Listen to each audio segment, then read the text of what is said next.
The war changed the day the rules of physics stopped applying. We were ready for lasers, for plasma, even for antimatter. We weren't ready for math that wanted to eat us. They are the Tesseract horrors, entities from a higher spatial dimension that view our three-dimensional reality the way we view a flat piece of paper, something to be folded, torn, and stepped through. They don't breach doors, they rotate around them in a direction we can't point to. They don't hide in shadows, they hide inside the solid concrete of a wall, or worse, inside the reflection of your own helmet visor. You're walking down a corridor and suddenly, a razor-sharp mass of shifting geometric shapes erupts from your own shadow and bisects you before your brain can even register the impossibility of it. Traditional warfare became obsolete instantly. How do you shoot an enemy that is simultaneously in front of you and 3 feet to the left, into a dimension you can't perceive? The casualty rates were absolute. Entire battalions vanished, folded into pocket dimensions or turned inside out by impossible angles. Humanity had to abandon Euclidean military doctrine. We had to weaponize perspective. We created the 7th Dimensional Interdiction Unit, the Prism-Guard. I am Captain Angle Vance and I don't fight soldiers. I fight sentient geometry. Our gear is nightmares made real.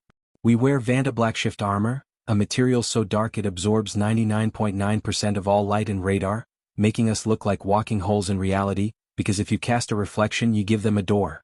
Our primary weapons are reality cleavers, monofilament swords vibrating at hyperfrequencies designed to slice through non-Newtonian matter, and anchor cannons that fire gravimetric spikes to pin 4D entities to our 3D plane.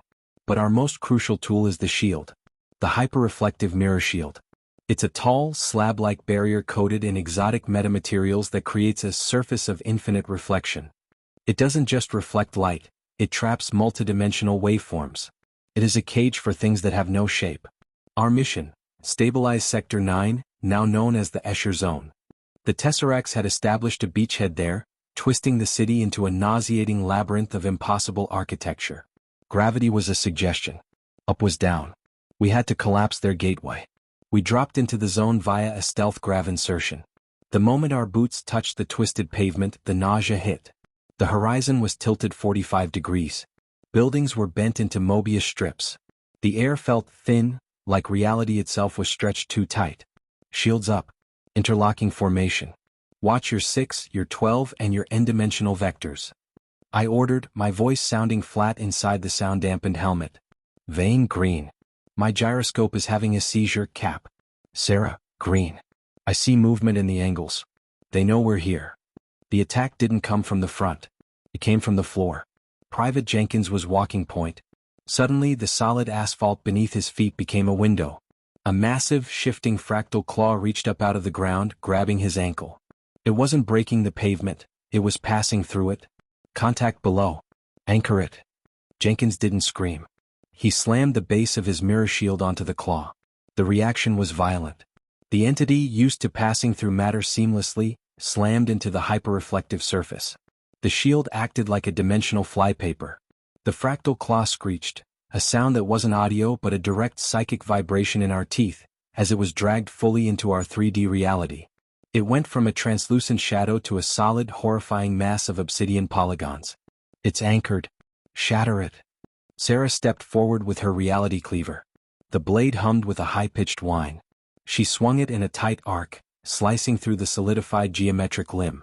It didn't bleed, it shattered like tempered glass under immense pressure, exploding into thousands of dissolving polyhedral shards. Jenkins scrambled back, his armor scratched but intact. Keep moving. The gateway is in the central plaza, inside that floating inverted pyramid. The deeper we pushed into the Escher Zone, the harder reality fought back. The street we were running on suddenly twisted 90 degrees upward, becoming a wall. We engaged magnetic boots, running up the side of a skyscraper that was slowly folding in on itself. Tesseract horrors began to emerge everywhere.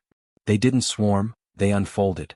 A small, floating cube would suddenly unpack itself into a towering, multi-limbed monstrosity of shifting angles that seemed to occupy too much space for its size. We formed a defensive prism. Back-to-back, mirrors facing outward, creating a continuous wall of infinite reflection. A folder-type entity charged us. It moved by collapsing the space between it and us, appearing instantly in front of Vane. It lashed out with a whip-like appendage made of sharpened shadows. Vane caught it on his shield. The reflection trap engaged. The entity thrashed, its form becoming frantic and chaotic in the mirror's surface as it was forced to obey the laws of 3D physics. "Anchor out!" Vane roared, firing his shoulder-mounted cannon. A heavy gravimetric spike slammed into the entity's center mass, pinning it to the air itself with a crushing gravity field. The entity solidified, frozen in a horrific pose of impossible angles. Vane finished it with a thrust of his cleaver, turning it into dust. We reached the plaza. Above us hung the inverted pyramid, a massive, swirling vortex of 4D energy that was warping the entire city. Below it, guarding the anchor point, was the boss. A hypercube juggernaut. It was immense, a constantly shifting mass of tesseracts inside tesseracts, bleeding light and shadow in colors humans don't have names for. It wasn't just existing in 4D space, it was actively weaponizing it. It saw us. The air around us began to compress. It was trying to fold our sector of reality into a zero-dimensional point, trying to erase us from existence. Gravity alert. Brace. We slammed our magnetic boots to maximum. The pressure was immense. My armor groaned.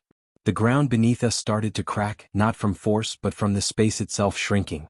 We can't fight that thing head-on. It's too anchored in the higher dimensions. Sarah yelled, her voice strained by the pressure. Then we force it out. The prism trap. Execute.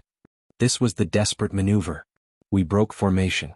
We sprinted around the massive juggernaut, dodging folds in reality that appeared as razor-sharp rifts in the air. We positioned ourselves at 4 cardinal points around the beast. Shields on my mark. Create the infinite loop. 3, 2, 1. Mark. Simultaneously, we all turned and angled our massive mirror shields toward the juggernaut. The effect was catastrophic for the 4D entity. Its image was caught in 4 hyperreflective surfaces instantly. But because we were surrounding it, the reflections reflected each other. We created an optical feedback loop, an infinite regression of reflections that acted as a multidimensional cage. The juggernaut shrieked, a psychic blast that nearly knocked us unconscious. It tried to fold back into the 4th dimension, but the trap held it fast. It was being violently pulled in 4 directions at once, dragged kicking and screaming into full 3D manifestation. It became solid, a terrifying, towering mountain of frozen obsidian geometry, trapped between our mirrors. It's solid. All anchors. Fire everything. 4 anchor cannons unloaded their entire magazines into the beast. Dozens of gravimetric spikes slammed into its faceted hide, increasing its effective weight to millions of tons. The ground beneath it shattered. It couldn't move. It couldn't fold. It was just a very big, very heavy rock. Cleavers. And it. We charged the immobilized giant. We leaped onto its angular surface, our monofilament blades screaming as we hacked away at the anchor points. We were dismantling a god of geometry piece by piece. I reached the central nexus, a pulsing core of impossible light. I drove my reality cleaver deep into it, twisting the blade. The juggernaut didn't die, it shattered. The entire structure, massive as a building, exploded outward in a shockwave of geometric shrapnel. The blast knocked us all backward, tumbling through the air until our magnetic boots caught a surface, which happened to be the ceiling of a nearby building. We hung there, upside down, watching as the inverted pyramid above us slowly stopped swirling and dissolved. The Escher zone didn't snap back to normal. The buildings were still twisted wrecks, but the active warping stopped. Gravity stabilized. Up was up again.